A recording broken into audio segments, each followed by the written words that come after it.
On the news tonight, ahead of 2027 general elections, Senate passes Electoral Act Amendment Bill 2026. Cross River State House of Assembly suspends Vice Chairman of Abuja local government. Plus, correspondent with a special report on rules and impact of State House of Assembly in Nigeria.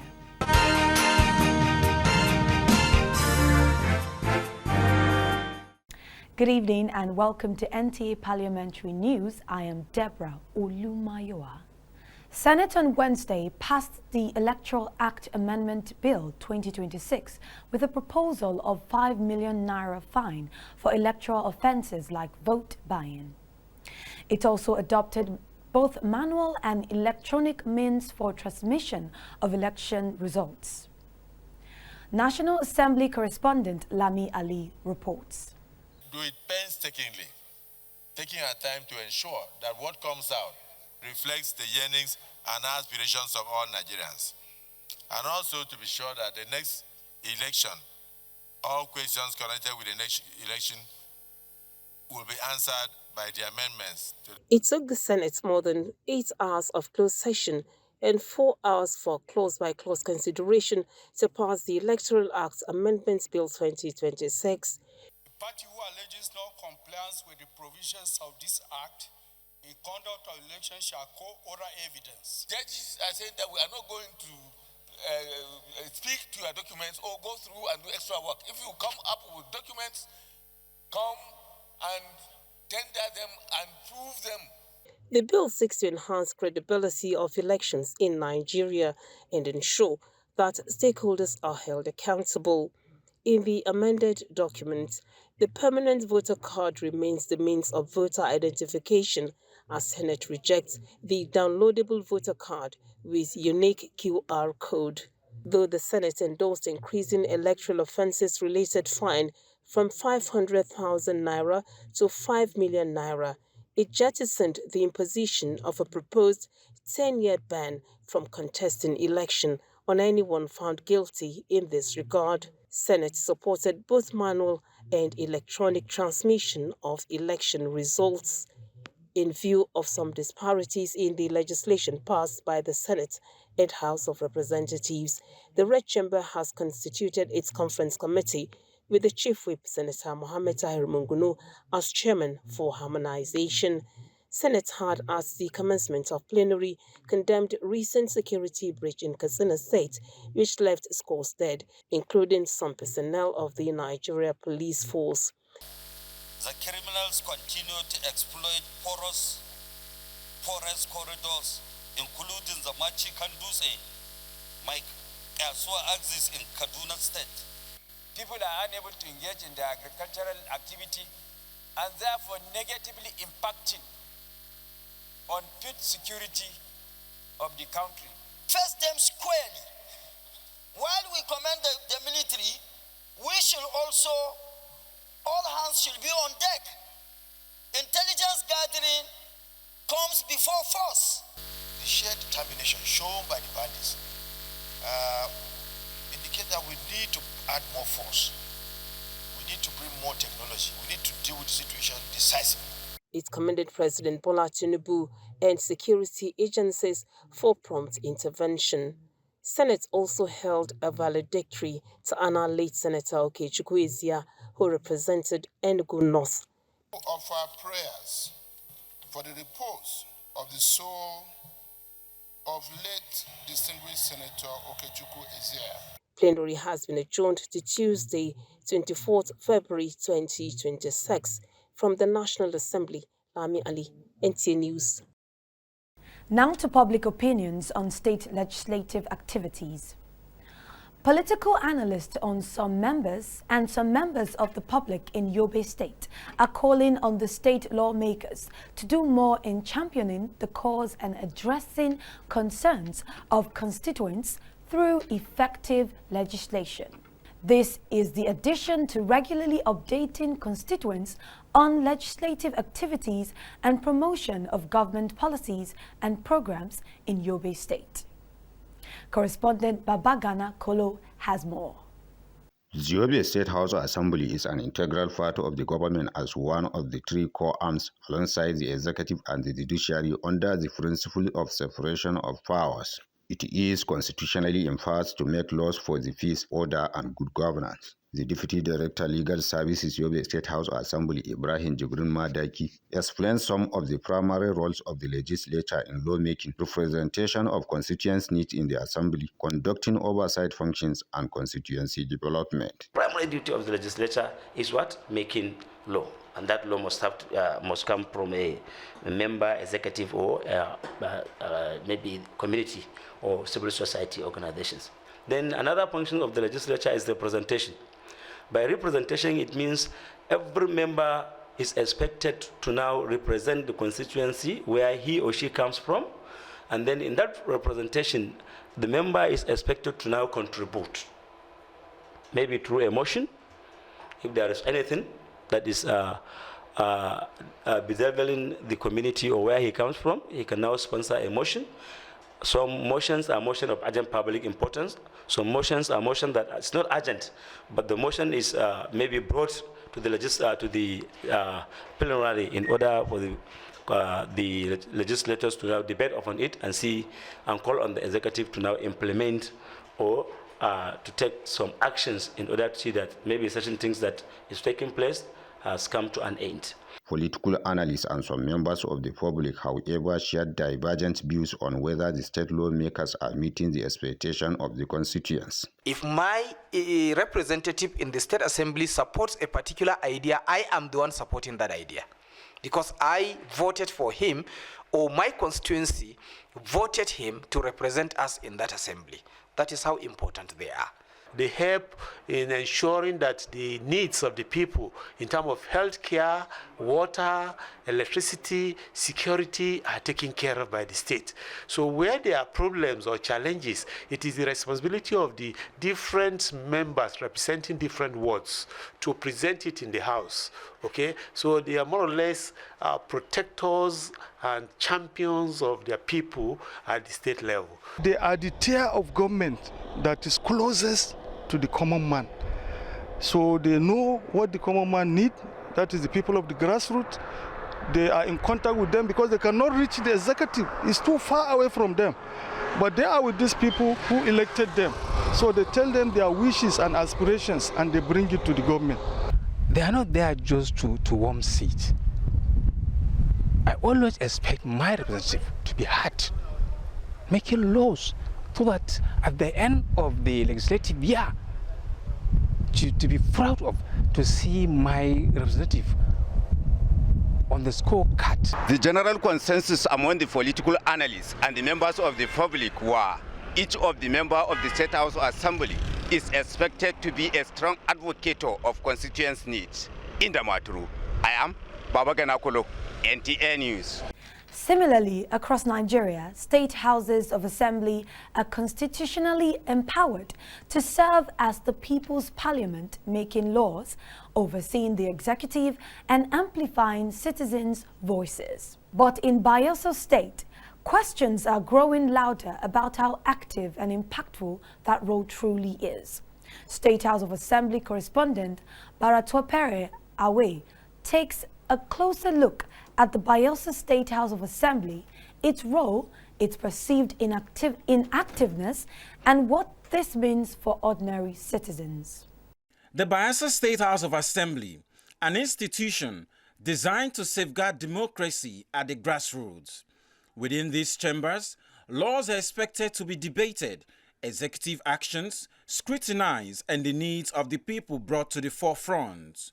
But for many residents, the assembly appears distant, quiet, and at times inactive. Since its inauguration, critics argue that the House has struggled to assert its independence, often perceived as merely endorsing executive decisions rather than challenging them in the public interest. Analysts say this perceived inactiveness weakens democratic accountability and leaves citizens feeling disconnected from governance. Let me give you an example. There is this forestry bill as we speak. Public hearing had been done since last year. I was in the public hearing there. But as we speak to now, that bill, it has not been passed. and several other bills that are lying down there at the State House of Assembly. I was at the State House of Assembly on Monday. I got down there, it's like the assembly is not functioning. Apart from the regular assembly staffs you see, the lawmakers, you don't even see them. They don't even come to their offices, talk less of sitting. So it is really, really disturbing. With the desperate development needs of the people, one cannot ignore the concerns of citizens who say they rarely feel the impact of legislative activities on their daily lives, from infrastructure and healthcare to education and youth empowerment. The legislature should act like a watchdog to the judiciary, that is, to the executive. That is what it's meant for. Some oversight functions need to be strengthened. Implementation of policies of government also need to be strengthened. Laws that will further entrench democracy need to be further and strengthened, and into some of the teaching areas that we need laws to improve on. And we also know that projects that need to go to constituencies and all that have come under some headings. We want to see that they drive democracy or dividends of democracy to their various areas they are representing. A lot of abandoned projects all over. How many times do they even do oversight? They don't. And when they don't do oversight, projects will suffer, governance will suffer. So we need serious persons to be at the State House of Assembly. For democracy to truly work in Bayelsa State, observers say the House of Assembly, beyond routine sessions and party loyalty, towards bold legislation, effective oversight, and genuine representation of the people's will. In Yenegua, Bratwaipe Awi, NTA News. We now take a break. News continues shortly. Stay with us. Every week, a voice stands out, a leader inspires, and a lawmaker makes the difference. From the chamber of debates to the heart of the communities, we celebrate men and women shaping our democracy. Who is making impact? Who is driving change? Who is standing tall for the people? Join us as we spotlight excellence, celebrate service, and honor leadership. Legislator of the Week, where democracy meets inspiration. Stay tuned for Legislator of the Week, showing only on NTA Parliament. Don't miss Legislator of the Week, your window into impactful leadership.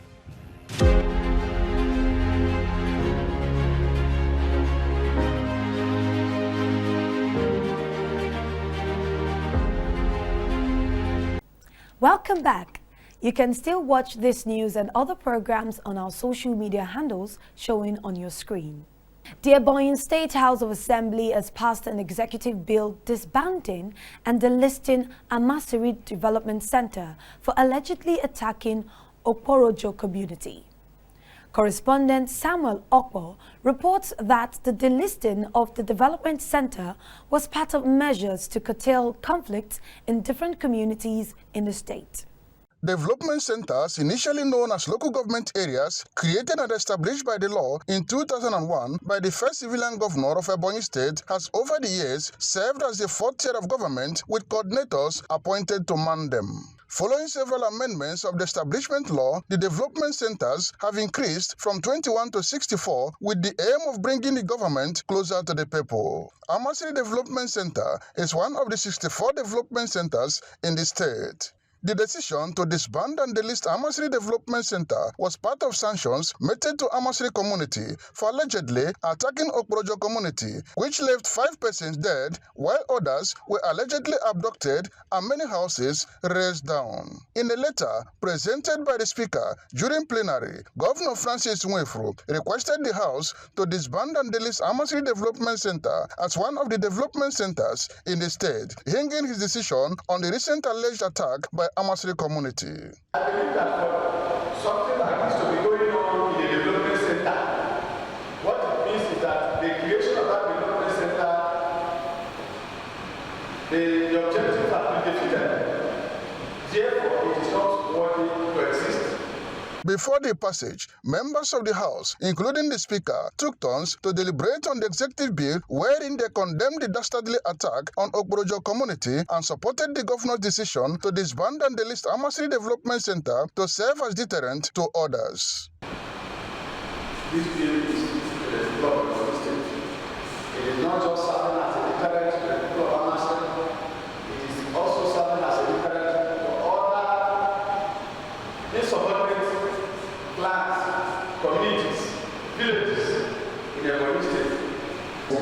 no price too high to pay for peace. And any step being taken by the executive governor of the state to restore peace in any part of economy should be supported by this house and encouraged. There is need for all of us to support the excellency to achieve peace in every corner of the world. Considering the, let me borrow the word atrocity that happened at Amasa, every right-thinking human being who breathes from his nose will be happy with the outcome of the preliminary today, the decision of the State Executive Council, and then the final from the 7th Assembly of dissolution of the Amasri DC. The disbandment and the listing of Amasri Development Center now brings the number of the centers in the state to 63. In Abakaliki, Samuel Opo, NTA News. Moving on, the Cross River State of Assembly has suspended the Vice Chairman of Abuja Local Government Area, Emmanuel Idi Yakubu, for 90 days following a petition of alleged gross misconduct, arrogance, and lack of respect, among other issues leveled against him. Uduak Etim reports that the suspension was announced during plenary. Bordering on gross misconduct, which includes disregard for constitutional authority and rules of engagement, lack of working in synergy with the executive chairman and other officials, among other issues, are part of the petition leveled against the vice chairman of Abuja Local Government Council, Emmanuel Idi Yakubu, by the Abuja Legislative Council. The impeachment notice was brought before the Cross River State House of Assembly. Notice of impeachment against the vice chairman of Abuja Local Government Area.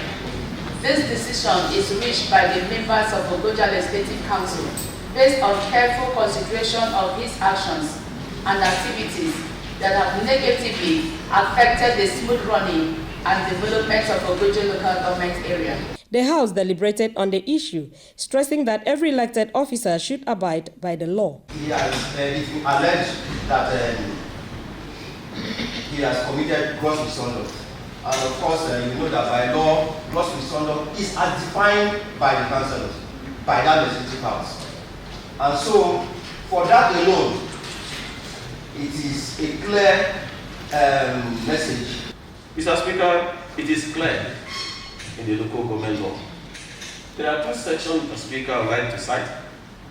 Section 14, sub 3, that says that whenever there is a written petition against any elected official or appointed in the local government, the House of Assembly may suspend such an official. In every sector, there is a deliberate act in our Constitution of the Federal Republic of Nigeria, even beyond that, that you are subject to the person at the helm of affair. 10 councillors signed for this impeachment based on gross misconduct. They have assessed him over time and have seen that his attitude to work, his attitude to other colleagues and all that is nothing to write home about. Whenever you have a opportunity, God will bless you, you'll be in a position. Always have this in mind, that no matter what you do, there are other people that can bring you down by way of law. So I support this because they have been able to take the cognizant position of law and due process. The Speaker of the 10th Assembly, Albert Ayambem, announced the suspension of the Vice Chairman of Abuja Local Government Council for 90 days, pending investigation into the allegations. Those in support that the Vice Chairman of Abuja Local Government Council is suspended for a period of 90 days should say aye, and those against nay. Those in support? Aye. Those against? The Vice Chairman of Abuja Local Government Council is hereby suspended to a period of 90 days. The petition was later committed to the House Committee on Judiciary, Public Petitions and Conflict Resolutions for further legislative action. In Calabar, Uduak Etim, NTA News. In another development, Lagos State House of Assembly has called on the governor, Babajide Sanwo-Olu to direct the Commissioner for Information and Strategy to intensify public enlightenment on the ongoing demolition exercises in parts of the state. The call followed a motion moved by a member representing Oshodi Isolo Constituency 1, Honorable Stephen Ogundipe, during plenary presided over by the Speaker of the House, Right Honorable Odaoshiru Obasa in Lagos. Musa Toliat completes the report. Demolition exercises in some parts of the metropolis have continued to elicit incessant protest by affected residents.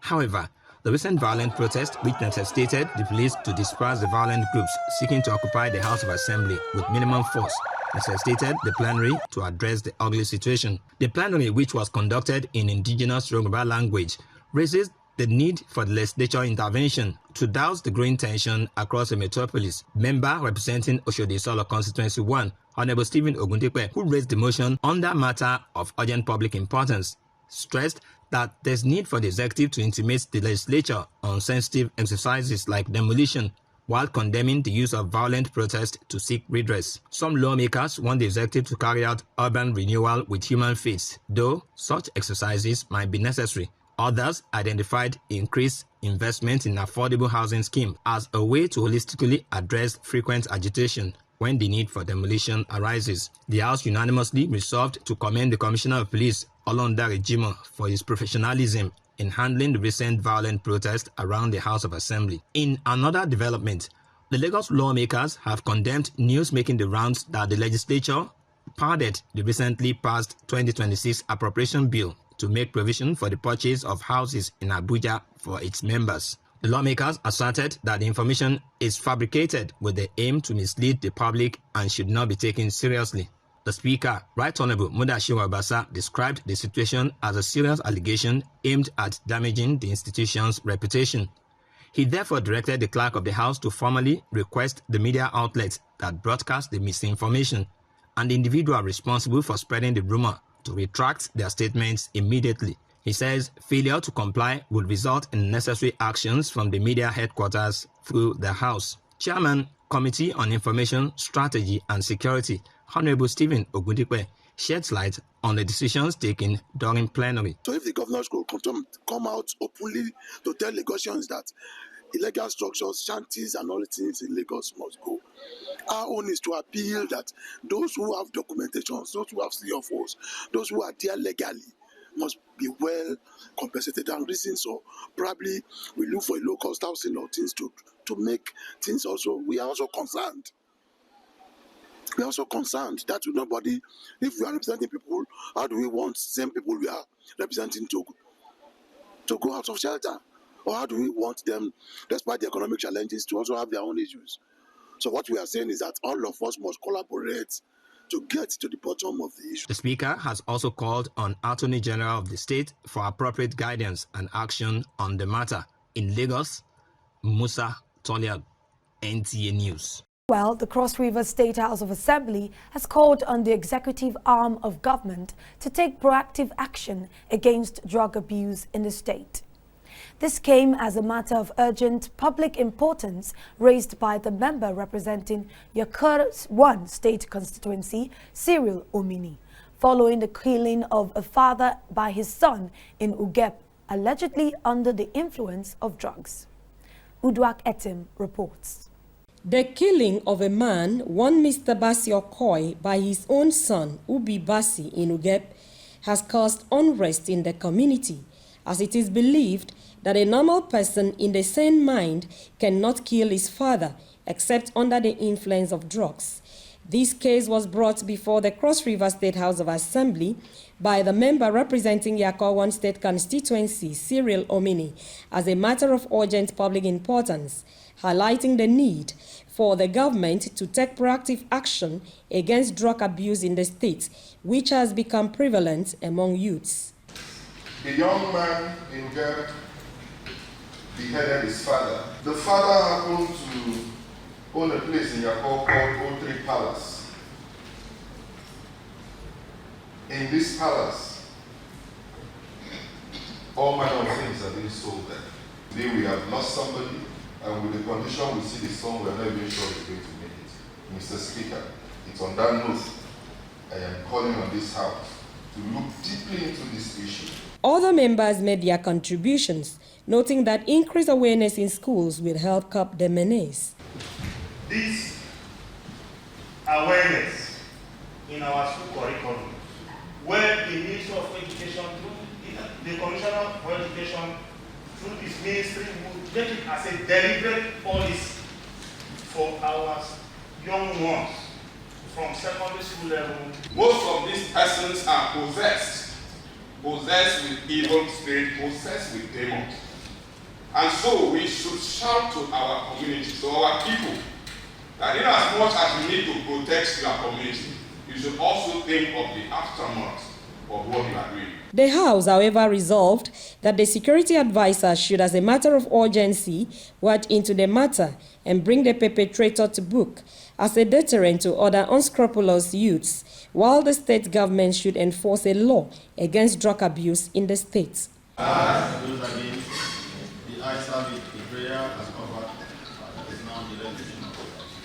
In Calabar, Uduak Etam, NTA News. This is where we conclude Parliamentary News. Remember, you can still watch this news and other programs on our social media handles showing on your screen. On behalf of the production crew, thank you for watching. I am Deborah Olumayoa.